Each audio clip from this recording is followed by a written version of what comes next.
ગોંડલ નગરપાલિકા દ્વારા આવનાર જન્માષ્ટમી લોકમેળા માટે બહાર પાડવામાં આવેલ ટેન્ડરે નવો રેકોર્ડ બનાવ્યો છે। 51 લાખના બેઝ પ્રાઇસ સામે નગરપાલિકાને 79,81,968નો ઐતિહાસિક ટેન્ડર મળ્યો છે।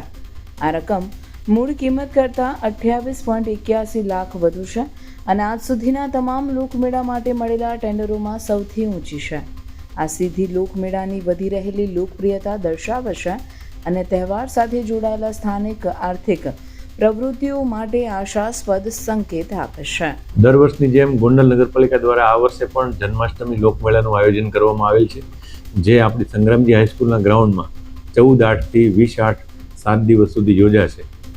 આ વખતે કુલ 6 વ્યક્તિઓએ ઓનલાઈન ટેન્ડર પ્રક્રિયામાં ભાગ લીધેલો હતો, જેમાં સૌથી ઊંચી બોલી 79,81,968 રૂપિયાની આવતા ભાર્ગવભાઈ પરમાર નામના વ્યક્તિને આ મેળાનું ગ્રાઉન્ડ આપણે હરાજીથી ભાડે આપેલ છે।